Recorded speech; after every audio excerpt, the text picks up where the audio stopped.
विचार दर्शन में आप सभी मित्रगण का हार्दिक स्वागत है। आप सभी मित्रगण को हमारे तरफ से नमस्कार। आज हम एक नए प्रश्न के साथ आप लोगों के समक्ष उपस्थित हो रहे हैं। प्रश्न ये है कि स्वास्थ्य की दृष्टि से शाकाहार एवं मांसाहार में से किस भोजन को वरीयता देना चाहिए, वरीयता के आधार पर ग्रहण करना चाहिए। अक्सर व्यवहारिक जीवन में यह विवाद का विषय, चर्चा का विषय रहता है कि मनुष्य को शाकाहारी भोजन ग्रहण करना चाहिए या मांसाहारी भोजन ग्रहण करना चाहिए। दोनों तरह के भोजनों पर आए दिन चर्चा होती है और दोनों को लेकर के जो धार्मिक विचारधाराएं हैं अलग अलग रूप में अपने अपने तर्क देती हैं, किंतु जो तर्क दिए जाते हैं वे कहीं न कहीं वास्तविकता एवं यथार्थ से परे होते हैं। इसलिए हम आज उन सभी चीज़ों पर विचार करके यह बताने की कोशिश करेंगे कि स्वास्थ्य की दृष्टि से कौन सा भोजन मानव के लिए उत्तम होता है। जब वहाँ तक भोजन की बात है, भोजन का संबंध मनुष्य की स्वास्थ्य से होता है। जो भोजन सभी दृष्टिकोणों से उचित हो और पौष्टिक हो, जिससे मानव का स्वास्थ्य अच्छा रहे और वह अपना दैनिक क्रियाकलाप एवं जीवन अच्छी तरीके से जी सके, वही भोजन हमारे समझ से मनुष्य को ग्रहण करना चाहिए। इस पर विचार करने के लिए हमें निम्न बातों पर ध्यान देना चाहिए। पहला कि भोजन सुपाच्य हो। पहली चीज़ ये देखना चाहिए कि जो भी भोजन हम ग्रहण करने जा रहे हैं वह सुपाच्य हो। जहाँ तक सुपाच्यता की बात है, शाकाहारी भोजन बनस्पत मांसाहार के अधिक सुपाच्य होता है। इसका कारण ये है कि शाकाहार प्रकृति का प्रथम प्रोडक्ट होता है और यह जल्दी से पचता है। मांस सेकंड प्रोडक्ट होता है, यह देर से पचता है।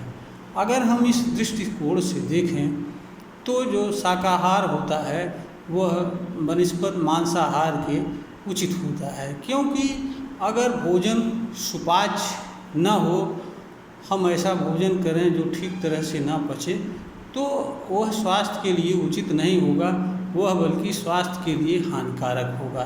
तो इस दृष्टि से इस पॉइंट पर शाकाहार उचित होता है। दूसरा है संतुलित।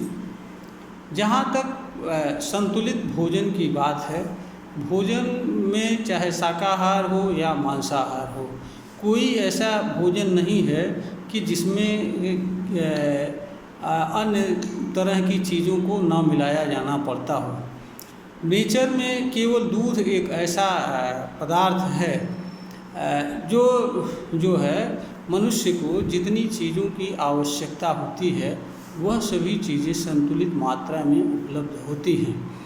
दूध के अलावा अन्य जितने भी खाने वाली या चीज़ें होती हैं वह सभी चीज़ें अकेली हर चीज़ को उपलब्ध कराने की क्षमता नहीं रखती हैं। मांसाहारी भोजन में भी मांस के अलावा अनेक चीज़ों की ज़रूरत पड़ती है और शाकाहारी भोजन में भी अनेक चीज़ों की ज़रूरत होती है।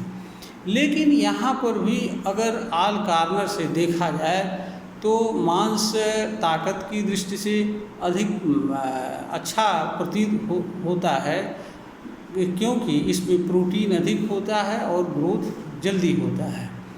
इस दृष्टिकोण से जहाँ मांसाहार अच्छा प्रतीत होता है, लेकिन जहाँ तक संतुलन की बात है तो संतुलन के भोजन की बात है तो शाकाहारी भोजन ज़्यादा संतुलित होता है, क्योंकि मांसाहारी भोजन में भी शाकाहारी भोजन में खाए जाने वाली अनेक चीज़ों को जब तक नहीं जोड़ा जाता है तब तक मांसाहारी भोजन पूर्ण नहीं होता है, क्योंकि अकेले मांस में ऐसी कोई चीज़ नहीं होती है कि जो सारी चीज़ों को उपलब्ध करा दे, क्योंकि मांस में प्रोटीन ही ज़्यादा मात्रा में पाया जाता है। प्रोटीन के अलावा अन्य चीज़ें, कार्बोहाइड्रेट हुआ, फैट्स हुआ, मिनरल्स हुआ, विटामिन हुआ, कैल्शियम हुआ, अनेक सारी चीज़ें जो ज़रूरी होती हैं वह बहुत सारी चीज़ें नहीं पाई जाती हैं। यहाँ इस बिंदु पर भी जहाँ तक बात है संतुलित भोजन के, तो उस दृष्टि से भी शाकाहारी ज़्यादा उचित होता है। तीसरा है पौष्टिकता। पौष्टिकता के मामले में दोनों भोजन पौष्टिक होते हैं। यहाँ करीब करीब अगर देखा जाए तो ज़्यादातर जो है प्रोटीन इसमें मांस में अधिक होती है, इसलिए यहाँ पर थोड़ा सा ये अधिक मूल्यवान होता है। इसके बाद आता है उपलब्धता। भोजन ऐसा भी होना चाहिए जो देश और प्रदेश तथा स्थान के अनुसार उपलब्ध हो। अगर जो भोजन हम करना चाह रहे हैं वो उपलब्ध नहीं है और जो नहीं करना चाह रहे हैं उपलब्ध है, तो हमारे लिए उचित यही होता है कि जो उपलब्ध हो हम उसका उपयोग करें, क्योंकि हमारे लिए जीवन प्रथम होता है, हमारे लिए भोजन प्रथम नहीं होता है। अगर किन्हीं कारणों से मांसाहार नहीं उपलब्ध हो रहा है या जो भोजन हम करना चाहते हैं वह नहीं उपलब्ध हो रहा है, तो विकल्प के रूप में हमें उस भोजन को करना चाहिए जो हमारे स्वास्थ्य के लिए उचित हो और जिसके आधार पर हम जीवन जी सकते हैं। तो भोजन में उपलब्धता भी ध्यान रखा जाना जरूरी होता है। जहाँ तक उपलब्धता की बात है तो शाकाहार ज़्यादा जगहों पर उपलब्ध है, मांसाहार भी हर जगह उपलब्ध है, लेकिन उपलब्धता की दृष्टि से शाकाहार आज के डेट में हर जगह उपलब्ध है। इसलिए उपलब्धता के पॉइंट पर भी यह कहीं न कहीं मांसाहार से आगे जाता हुआ प्रतीत होता है। दूसरा, इसके बाद अगला पॉइंट आता है बजट के भीतर हो, क्षमता के भीतर हो। भोजन रोज की जाने वाली चीज़ होती है। भोजन में व्यक्ति को अपनी आर्थिक स्थिति को भी देखना होता है, इसलिए समय एवं परिस्थिति के अनुसार जो भोजन व्यक्ति के बजट में हो, जिसको वो सरलता से बेयर कर सकता हो, वह भोजन उसके लिए उचित होता है। दूसरा, इसके बाद आता है आवश्यकता। कहीं कहीं आवश्यकता भी भोजन का निर्धारण करने का महत्वपूर्ण तत्व होता है। बहुत सारी ऐसी जगहें होती हैं जहां मांस खाना आवश्यक होता है, ख़ास तौर से उस जगहों पर जहां पर ठंड अधिक पड़ती है, वहां पर मांस को खाना आवश्यक होता है। इसलिए भोजन को आवश्यकता के अनुसार भी निर्धारित किया जाना आवश्यक होता है। किंतु अगर हम सारे कार्नर की दृष्टिकोण से बात करें तो यह इसमें उचित यही होता है कि अगर उपलब्ध हो तो मानव को अपने स्वास्थ्य के लिए अच्छे उस कार्य को ठीक तरह से जीवन जीने के लिए शाकाहारी भोजन ग्रहण करना चाहिए। किंतु अगर आवश्यकता हो और शाकाहार उपलब्ध ना हो तो उस अवस्था में व्यक्ति को मांसाहार भी भोजन करना चाहिए और उसके अनुसार जीवन जीना चाहिए, क्योंकि जीवन हर हालत में जीने के लिए मिला है। जीवन को उपेक्षा करना या जीवन को कष्ट में डालना, खास तौर से उन चीज़ों के कारण जिन पर हमारा बस नहीं है या जो चीज़ें हम उपलब्ध नहीं कर पाने में स्वयं को असमर्थ पाते हैं।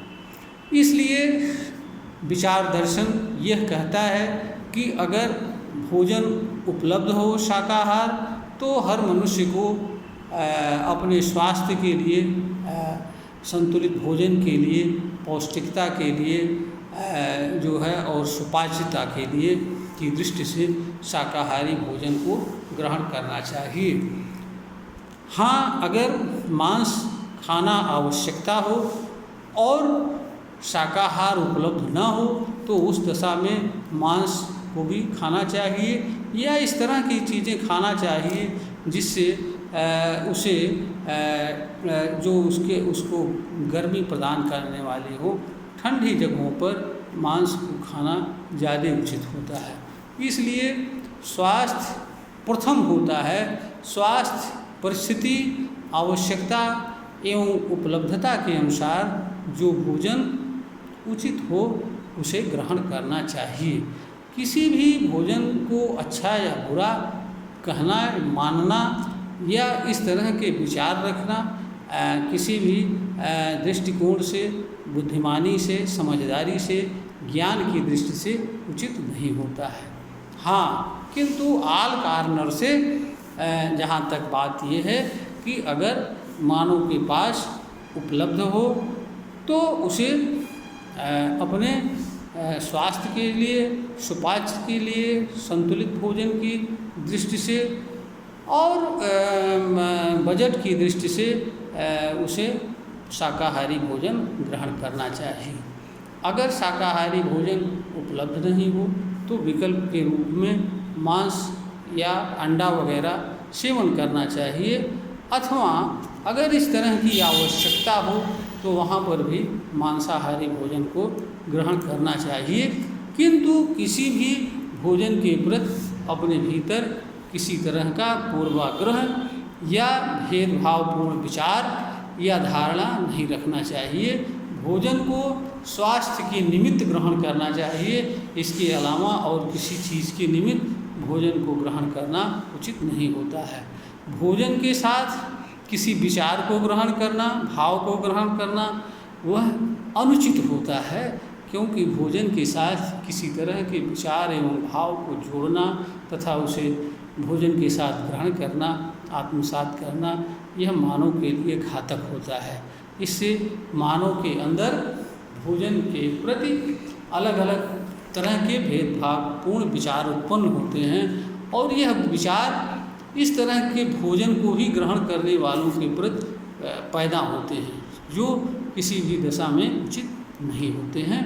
इसलिए विचार दर्शन यह कहता है कि सुपाच्यता की दृष्टि से, संतुलित भोजन की दृष्टि से और बजट वगैरह की दृष्टि से आदमी को जहाँ तक हो सके, संभव हो सके, शाकाहारी भोजन ग्रहण करना चाहिए। यह स्वास्थ्य के दृष्टिकोण से ज़्यादा उचित होता है। नहीं उपलब्ध है या मांस को खाना आवश्यक है तो मांसाहारी भोजन भी आदमी को ग्रहण करना चाहिए। यही मानव के लिए उचित होता है। इस वीडियो को ज्ञानवर्धन की दृष्टि से बनाया गया है। अगर यह ज्ञानवर्धन की युक्त प्रतीत होता है तो इसे लाइक करें, शेयर करें और सब्सक्राइब करें।